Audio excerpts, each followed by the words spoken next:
Welcome to the 1000 Nights and 1 Night.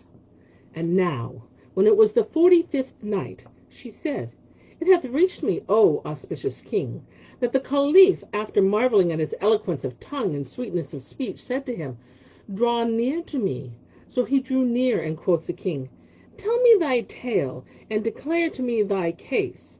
So Ghanim sat down and related to him what had befallen him in Baghdad, and of his sleeping in the tomb, and of his opening the chest after the 3 slaves had departed, informed him short of everything that happened to him from commencement to conclusion, none of which we will repeat, for the interest fails in twice told tales. The Caliph was convinced that he was a true man, so he invested him with a dress of honor, and placed him near him in self and favor, and said to him, Acquit me of the responsibility I have incurred. And Ghanim so did, saying, O our lord, the Sultan, of a truth thy slave in all things his 2 hands own are his master's. The Caliph was pleased at this, and gave orders to set apart a palace for him, and assigned to him pay and allowances, rations and donations, which amounted to something immense. So he removed thither with sister and mother, after which the Caliph, hearing that his sister Fitna was in beauty a very fitna, a mere seduction, demanded her in marriage of Ghanim, who replied, She is thy handmaid, as I am thy slave.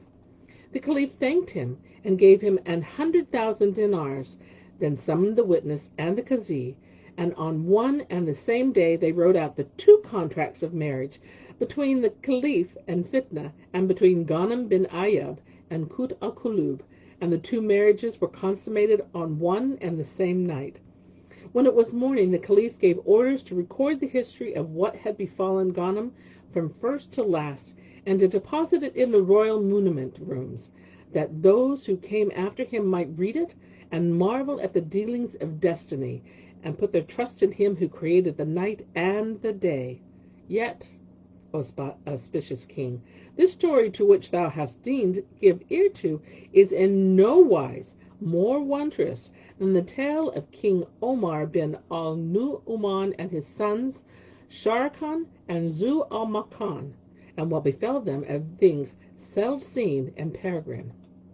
The king asked her, And what was their story? And she answered, It hath reached me, O auspicious king, that there was in the city of safety, Baghdad, before the caliphate of Abd al-Malik bin Marwan, a king, Omar bin al-Nu-uman hight, who was of mighty giants, and had subjected the Chozas of Persia and the Caesars of eastern Rome, for none could warm himself at his fire, nor could any avail to meet him. There came forth from his nostrils sparks of flame. He had made himself king over all quarters, and Allah had subjected to him all his creatures. His word went forth to all great cities, and his host had harried the farthest lands. East and west had come under his command, and whatsoever regions lay interspersed between them, Hind and Sind and Sin, the Holy Land, Al-Hijaz, the rich mountains of al-Yaman, and the archipelagos of India and China. Moreover, he reigned supreme over the north country, and Diyarbakh, or Mesopotamia, and over Sudan, the eastern Negro land, and the islands of the ocean, and all the far-famed rivers of the earth, Sayan and Juhan, Nile and Euphrates. He sent envoys and ambassadors to capitals, the most remote, to provide him with true report, and they would bring back tidings of justice and peace, with assurance of loyalty and obedience, and of prayers in the pulpits for King Omar bin al-Nu-uman, for he was a ruler of the age, a right noble king. And there came to him presents of rarities, and toll and tribute from all lands of his governing. This mighty monarch had a son, except Sharkan, who was likest of all men to his father, and who proved himself one of the prodigies of his time for subduing the brave and bringing his contemporaries to bane and ban. For this his father loved him with love so great could be greater, and made him heir to the kingdom after himself. This prince grew up till he reached man's estate, and was 20 years old, and Allah subjected his servants to him by reason of his great might and prowess in battle. Now his father, King Omar, had 4 wives legally married, but Allah had vouchsafed him no son by them save Sarkhan, who he had begotten upon one of them, and the rest were barren. Moreover, he had 360 concubines, after the number of days in the Coptic year, who were of all nations, and he had furnished for each and every one a private chamber within his own palace. For he had built 12 pavilions after the number of the months, each containing 30 private chambers, which thus numbered 360, wherein he lodged his handmaidens. And he appointed according to the law for each one her night, when he lay with her, and came not again to her for a full year. And on this wise he abode for a length of time. Meanwhile his son Sharrkan was making himself renowned in all quarters of the world, and his father was proud of him, and his might waxed and grew mightier, so that he passed all bounds and bore himself masterfully, and took by storm castles and cities.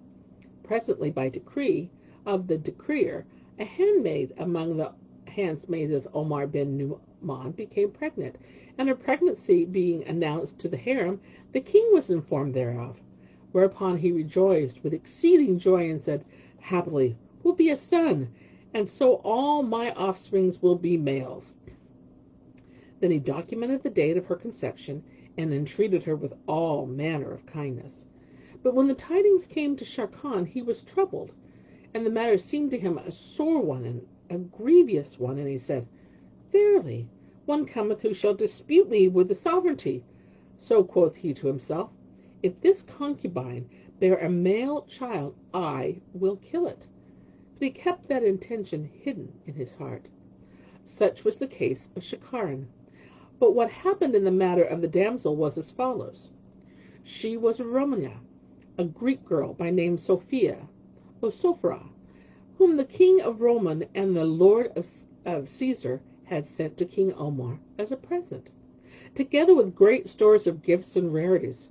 She was the fairest of favor, and loveliest of all his handmaids, and the most regardful of her honor, and she was gifted with a wit as penetrating as her presence was fascinating.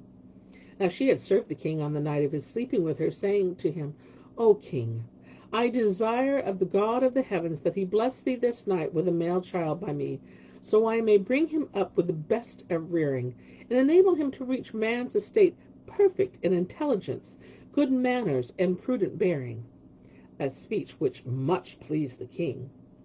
During her pregnancy, she was instant in prayer, fervently supplicating the Lord to bless her with a goodly male child, and make his birth easy to her. And Allah heard her petition, so that after her months were accomplished, she sat safely upon the birth stool. Now the king had debuted a eunuch to her to let him know if the child that came forth were a male or a female, and in like way his son Shakaran had sent one to bring him tidings of the same. In due time Sophia was delivered of a child, which the midwives examined and found to be a girl with a face sheener than the moon. So they announced this to all present in the room, whereupon the king's messenger carried the news to him, and Shakaran's eunuch did the like with his master, who rejoiced with exceeding joy. But after the two had departed, quoth Sophia to the midwives, "Wait with me a while, for I feel as if there were still somewhat in my womb." And then she cried out, and the pains of childbed again took her, and Allah made it easy to her, and gave birth to a second child. The wise woman looked at it, and found it was a boy, like the full moon, with forehead flower white, and cheek ruddy bright with rosy light. Whereupon all of them rejoiced, as did the eunuchs, and the attendants, and all the company. And Sophia was delivered of the afterbirth, whilst all of the palace sent forth the trill of joy. The rest of the concubines heard it, and envied her a lot. And the tidings reached Omar, son of al-Nu-uman, who was glad and rejoiced at the excellent news. Then he rose and went to her and kissed her head, after which he looked at the boy, and bending over kissed him, whilst the damsels struck the tabors and played on the instruments of music. And the king gave order that the boy should be named Zau al-Makan, and his sister Nuzhat al-Zaman. They answered, "Hearing and obedience," and did his biddings. And so he appointed wet nurses, and dry nurses, and eunuchs, and attendants to serve them, and assigned them rations of sugar, and diet drinks, and unguents, and else beside, beyond the power of tongue to rehearse. Moreover, the people of Baghdad, hearing that Allah had blessed their king with issue, decorated the city and made proclamation of the glad tidings with drum and tom-tom. And the emirs and the wazirs and the high dignitaries came to the palace, and wished King Omar bin al-Nu-uman joy of his son, Zau al-Makan, and his daughter Nuzhat al-Zaman.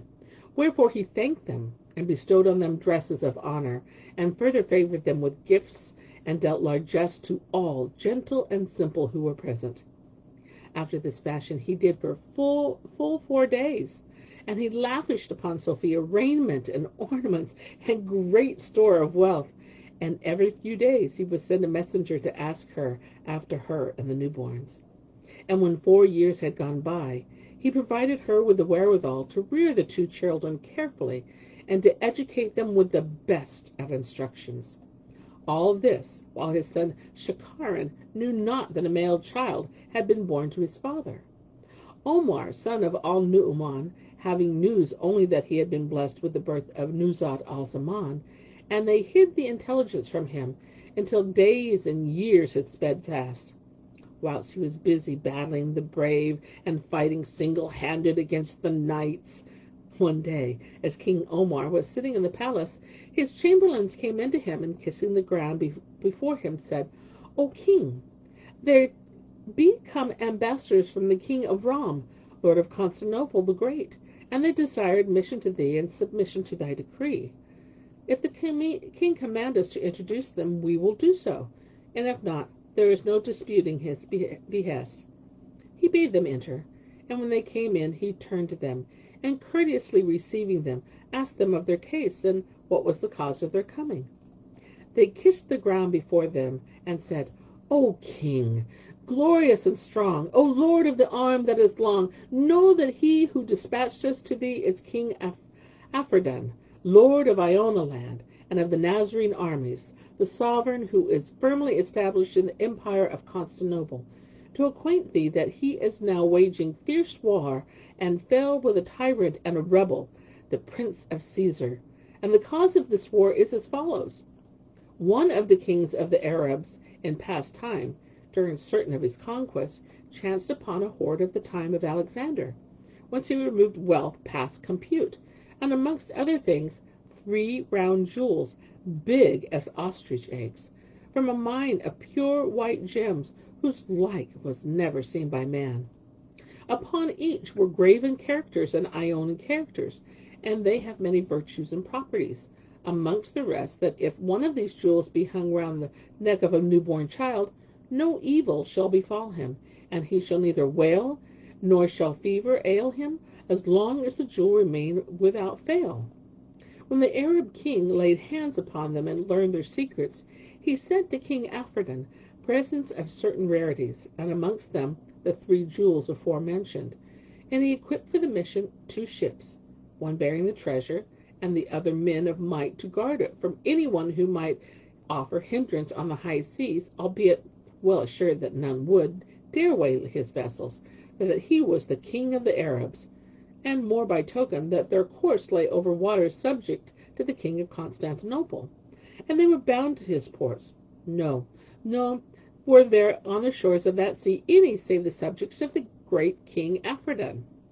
The 2 ships set out and voyaged till they drew near our city, when they sailed out on them certain corsairs from that county, amongst them troops from the prince of Caesar, who took all the treasures and rarities in the ships, together with the 3 jewels, and slew the crews. When our king heard of this, he sent an army against them, but they routed it. Then he marched a second and a stronger, but they also took flight.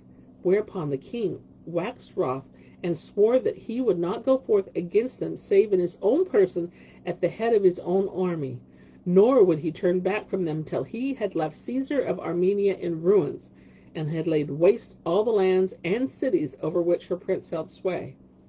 So he He sent us to the Lord of the age and the time, Sultan Omar bin al-Nu-uman, king of Baghdad and of Khorasan, desiring that he aid us with an army.